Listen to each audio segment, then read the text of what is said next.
Hello viewers, welcome once again to mathematics class for 10th standard. You know we are dealing with the chapter areas related to circles. तो आप जानते हो कि इस chapter के अंदर हम सर्कल और सर्कल से रिलेटेड कुछ शेप्स, उनका एरिया वगैरह निकालने की कोशिश करते हैं। तो आज भी हम एक्सरसाइज 12.2 से कुछ क्वेश्चन यहाँ पर करेंगे। आप गौर से सुनिए और पूरी तवज्जो के साथ आप देखिए। क्वेश्चन नंबर 12 है, to warn ships for under water rocks a lighthouse spreads a red-colored light over a sector of angle 80 degrees to a distance of 16.5 kilometers. Find the area of the sea over which the ships are warned.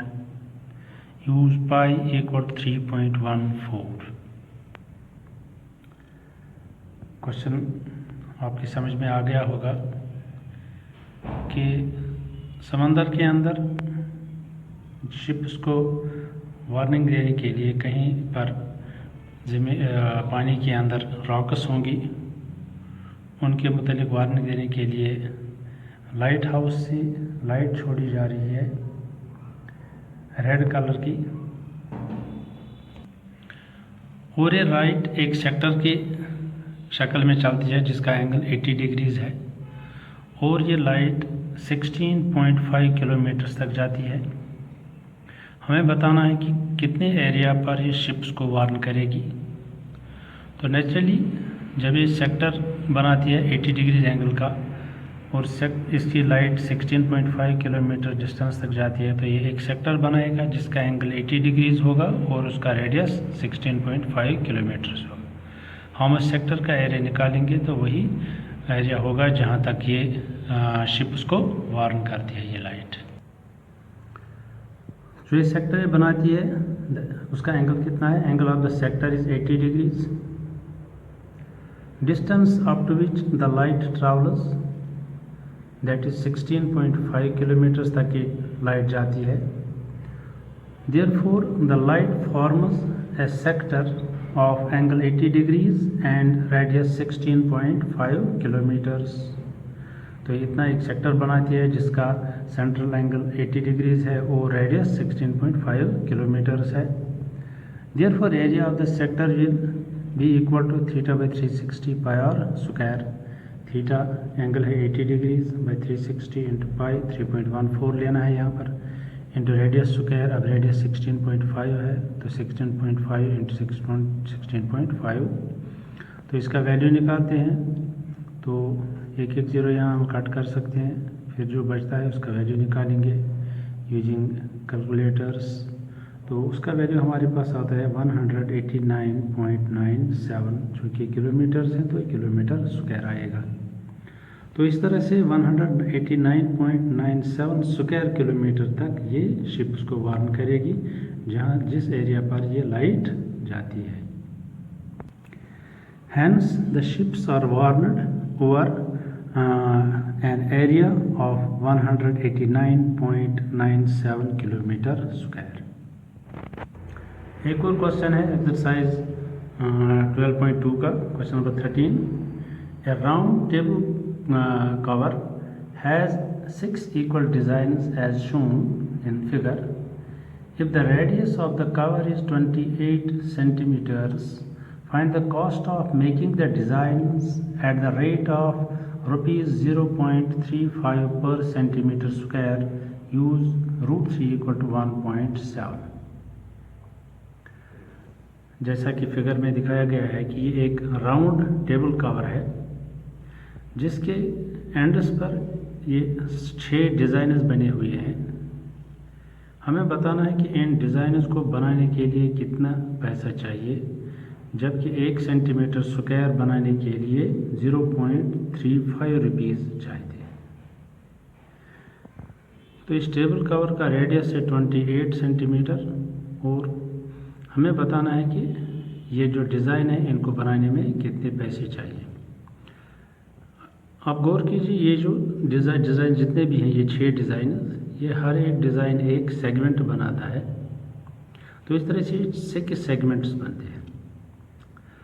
अब 6 segments बराबर हैं तो naturally इनका centre पर angle जो होगा वो भी इक्वल होगा, क्योंकि पूरा एंगल जो यहाँ पर सर्कल के सेंटर पर बनता है वो 360 का बनता है। अब यहाँ पर इस 360 एंगल के 6 हिस्से हो जाएंगे, तो एक एक एंगल कितने का होगा, तो हर एक एंगल 60 डिग्रीज का होगा। यहाँ पर भी 60 डिग्री होगा, इस सेगमेंट पर भी 60 होगा। हर एक सेगमेंट जो बनता है उसका एंगल यहाँ सेंटर पर 60 डिग्रीज का होगा। तो सेगमेंट का एरिया हम कैसे निकालते हैं, पहले हम पूरे सेक्टर का एरिया निकालते हैं और फिर इस सेक्टर के एरिया में से ये जो ट्रायंगल बनते हैं उस ट्रायंगल का एरिया सब्ट्रैक्ट करते हैं। ऐसे क्वेश्चन हमने पहले भी किए हैं इसी एक्सरसाइज में, वैसा ही क्वेश्चन ये भी है। पहले हम एक सेक्टर का एरिया निकालेंगे, फिर उसमें से ट्रायंगल का एरिया निकालेंगे, तो वहाँ से एक सेगमेंट का एरिया निकलेगा। फिर हम ऐसे ही 6 सेगमेंट्स का एरिया हम निकाल सकते हैं। फिर उस एरिया में से हम निकाल सकते हैं कि ये बनाने में कितने पैसे चाहिए। Each design forms a segment of the circle. There are 6 equal segments and angle at the center of each segment will be 360/6, क्योंकि पूरा एंगल 360 होता है। अब इसके 6 स्पॉट्स बनते हैं तो एक एक एंगल 60 डिग्री का होगा, तो हर एक सेगमेंट के सेंटर पर एंगल 60 डिग्रीज का होगा। Let us find the area of one segment. Radius of the circle, that is table cover जो है सर्कल है, इसका रेडियस है 28 centimetre. Area of the sector with angle 60 degrees कैसे निकालते हैं, θ/360 πr²। अब थीटा यहाँ पर 60 डिग्री है, सो 60/360, पाई का वैल्यू 22/7 ले लेंगे। रेडियस 28 है, रेडियस स्क्वायर है तो 28 × 28। इस सारे जो नंबर्स है यहाँ पर इनको मल्टीप्लाई करके डिवाइड करके जो भी है उनका वैल्यू निकालते हैं यूजिंग कैलकुलेटर। तो वहाँ पर वो एरिया आता है 410.67 सेंटीमीटर स्क्वायर। इसके लिए आता है 410.66 नॉन टर्मिनेटिंग, तो इसको हम 67 पर राउंड करते हैं। सो इस तरह से 410.67 सेंटीमीटर स्क्वायर किसका एरिया आता है, एक सेक्टर का एरिया आता है। जैसे यहाँ देखते हैं ये जो पूरा सेक्टर है इसका एरिया आता है 410.67 सेंटीमीटर स्क्वायर। अब हमें निकालना है ये जो ट्रायंगल बीच में बनती है उसका एरिया कितना है। ये ट्रायंगल जो इस सेंटर पर बनती है तो वो उसका ये साइड 28 है जो रेडियस है, ये भी 28 है, ये भी रेडियस है। तो यहाँ पर एंगल 60 डिग्रीज बनता है जैसे कि अभी हमने देखा फिगर में। तो हम इसका एरिया निकालने के लिए इसको हम परपेंडिकुलर डालते हैं OD। फिर देखते हैं ये दो ट्रायंगल्स AOD और BOD जो हैं, ये दो ट्रायंगल्स कॉन्ग्रुएंट बनती हैं क्योंकि इसका OA इसके OB के बराबर है, दोनों 28 हैं। OD दोनों का कॉमन साइड है। इसी तरह से इसका एंगल भी 90 डिग्री है ADO, इसका एंगल भी यहाँ से BDO एंगल 90 डिग्री है क्योंकि ये परपेंडिकुलर है। इस तरह से RHS क्राइटेरिया के हिसाब से ये दो ट्रायंगल्स कॉन्ग्रुएंट बनती हैं। तो इसलिए इसका ये AOD एंगल और BOD एंगल दोनों बराबर होंगे बाय CP/CT। तो चूँकि पूरा एंगल 60 का था इसलिए ये भी 30 होगा, यहाँ से भी एंगल 30 डिग्रीज होगा। इसी तरह से ये जो AB है इसमें AD और BD बराबर हो जाएंगे क्योंकि ये दो ट्रायंगल्स कॉन्ग्रुएंट हैं, इसलिए AD और DB बराबर होंगे। Draw OD perpendicular AB in triangle AOD and BOD. OA is equal to OB 28 centimetre जो कि रेडियस है। OD equal to OD common है। Angle ADO is equal to angle BDO is 90 degree जैसे कि यहाँ figure हमने अभी दिखाया। Therefore triangle AOD congruent triangle BOD by RHS criteria। अब ये ट्रायंगल्स कॉन्ग्रुएंट हैं तो angle AOD equal to angle BOD, पूरा एंगल यहाँ पर 60 डिग्री था, अब इसके दो हिस्से हो गए इसलिए ये भी 30 होगा, ये भी 30 होगा। AOD is equal to angle BOD each 30 degrees. And A D is equal to B D. ये जो ए डी है ये बी डी के बराबर होगा, ये दो। Now in triangle A D O right angle at D, ये वाले ट्रायंगल ए डी ये परपेंडिकुलर यहाँ पे, तो इसका यहाँ पर 90 डिग्री है, तो नेचुरली ये हाइपोटेन्यूज होगा, वो इसका हाइपोटेन्यूज है। अब इस एंगल को हम देखते हैं, ये 30 डिग्रीज एंगल है। अगर हम ओ डी ले लेंगे तो ये इसका बेस है, तो अगर हम ले लेंगे ओ डी बाई ओ ए, ये बनेगा बेस बाई हाइपोटेन्यूज। तो बेस बाई हाइपोटेन्यूज होता है कॉस के बराबर, तो O D by O A is equal to cos 30, O D by O is equal to cos 30। O A को यहाँ लाते हैं तो ये मल्टीप्लाई हो जाएगा, क्रॉस मल्टीप्लाई में ओ ए इंटू कॉस 30। अब ओ ए हमें मालूम है ये 28 है, कॉस 30 होता है √3/2। तो इसको कैसे काटते हैं, 2 1s are 2, 2 14s, 2 1s 2 4s। तो इस तरह ओ डी कितना है 14√3। अब √3 का वैल्यू हमें लेना है यहाँ पर 1.7, तो 14 इंटू √3 का वैल्यू 1.7, इसको मल्टीप्लाई करते हैं, ये 23.8 आता है। तो इस तरह से ओ डी का वैल्यू 23.8 सेंटीमीटर आ गया। इसी में हम ले लेंगे A D divided by O A, चूँकि एंगल ए पर ये है तो ये इसका परपेंडिकुलर हो गया, तो ये हाइपोटेन्यूज है, परपेंडिकुलर बाई हाइपोटेन्यूज होता है साइन 30 है यहाँ पर, तो साइन 30। तो हम लिखेंगे A D by O A is equal to sine 30, O A को यहाँ लाते हैं, ये मल्टीप्लाई हो जाएगा, A D is equal to O A into sine 30, इनको मल्टीप्लाई करेंगे, क्रॉस मल्टीप्लाई।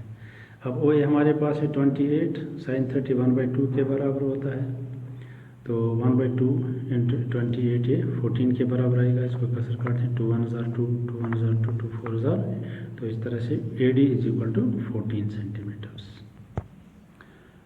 अब चूंकि हमने अभी प्रूव किया A D equal to B D, इसलिए चूंकि ए डी हमने निकाला 14, इसलिए बी डी भी कितना है 14। यहाँ फिर देखते हैं फिगर में, A D is equal to B D है, क्योंकि ये दो ट्रायंगल्स हमने कॉन्ग्रुएंट प्रूव किए हैं, तो ए डी बी डी के बराबर है। अब ए डी हमने यहाँ निकाला 14 सेंटीमीटर, तो इस तरह से बी डी भी होगा 14 सेंटीमीटर्स। तो हम ए बी कैसे निकालते हैं, A D plus B D. अब ए डी भी 14 है, बी डी भी 14 है, 14 प्लस 14 28 सेंटीमीटर। तो इस तरह से ए बी का वैल्यू है 28 सेंटीमीटर। अब हम निकालेंगे area of triangle A O B. Figure में देखिए area of triangle A O B, इस ट्रायंगल का एरिया कैसे निकालेंगे, 1/2 base A B into altitude O D. अब ए बी हमने अभी निकाला 28 और ओ डी भी हमने निकाला हुआ है 23.8। तो area of triangle A O B is equal 1/2 A B into O D. Area of triangle A O B is equal 1/2 A B into O D. अब ए बी का वैल्यू यहाँ हमने निकाला 28 सेंटीमीटर है, तो इसका 28 लिखते हैं। ओ डी हमने ऊपर निकाला है 23.8, तो यहाँ इसको वैल्यू लिख देते हैं, ओ डी को 23.8। इसको मल्टीप्लाई करते हैं, इसको कसर भी काट सकते हैं यहाँ पर, 2 1s are 2, 2 1s 2 4s, और 14 और 23.8 को मल्टीप्लाई करते हैं तो वहाँ पर आता है 333.2। तो ये एरिया ऑफ ट्रायंगल है, तो इस सेंटीमीटर स्क्वायर में लिखेंगे। तो इस तरह से जो सेंटर पे ट्रायंगल बनती है उसका एरिया आता है 333.2 सेंटीमीटर स्क्वायर। अब हम देखते हैं एरिया ऑफ ईच सेगमेंट, हर सेगमेंट जो सेंटर पर बनता है उसका एरिया कैसे निकलता है, area of sector minus area of triangle A O B. अब हमने एरिया ऑफ सेक्टर भी निकाला हुआ है, यहाँ देखिए एरिया ऑफ सेक्टर हमने निकाला है 410.67 सेंटीमीटर। तो इस तरह से एरिया ऑफ सेक्टर के बदले हम लिखेंगे 410.67। एरिया ऑफ ट्रायंगल यहाँ हमने निकाला 333.2, इसको यहाँ पर सब्स्टिट्यूट करते हैं, इनको सब्ट्रैक्ट करते हैं तो यहाँ 77.47 सेंटीमीटर स्क्वायर। ये क्या आता है, एरिया ऑफ ईच सेगमेंट, हर एक सेगमेंट जो बनता है डिज़ाइन का, इसका एरिया 77.47 सेंटीमीटर स्क्वायर आ गया। अब हमारे पास चूँकि 6 सेगमेंट्स हैं, हम 6 सेगमेंट्स का एरिया निकालेंगे। एक सेगमेंट का हमने निकाला 77.47 सेंटीमीटर स्क्वायर, अगर 6 होंगे तो मल्टीप्लाई करेंगे 6। तो इस तरह से इसका 6 सेगमेंट्स का एरिया आता है 464.82 सेंटीमीटर स्क्वायर। जो 6 डिज़ाइन बनते हैं इस फिगर में, इस टेबल क्लॉथ के एंड्स पर, तो वो वहाँ पर उसका एरिया टोटल आता है 464.82 सेंटीमीटर। तो यहाँ देखिए ये जो 6 डिज़ाइन हैं एंड्स पर, तो इन 6 डिज़ाइन का एरिया अब हमारे पास कितना आ गया, 464.82 सेंटीमीटर स्क्वायर। अब हमें निकालना है कि इसका कॉस्ट कितना है डिज़ाइन का। उसके लिए हमें दिया गया है कि कॉस्ट का डिज़ाइन 1 सेंटीमीटर स्क्वायर का ₹0.35 है। तो चूँकि अब हमारे पास 464.82 सेंटीमीटर स्क्वायर डिज़ाइन है, इसका कास्ट हम निकालेंगे 464.82 जो टोटल डिज़ाइन का एरिया है उसको 0.35 से मल्टीप्लाई करेंगे, जो कि 1 सेंटीमीटर स्क्वायर का कास्ट है। तो इसको मल्टीप्लाई करते हैं तो वहाँ पर आता है ₹162.68। तो इस तरह से इस डिज़ाइन को बनाने के लिए हमें 162.68 रुपीज़ चाहिए। तो इसको आप क्वेश्चन को सही ढंग से आप समझिए। तो बार बार देखिए, जहाँ पर भी आपको डाउट लगे इसको दोबारा देखिए, तीसरी बार देखिए। फिर भी अगर कोई डाउट रहता है कहीं पर तो आप मुझसे राब्ता करके पूछ सकते हैं। तो अगले क्लास तक के लिए इजाज़त दीजिए। Best of luck. Thank you for watching.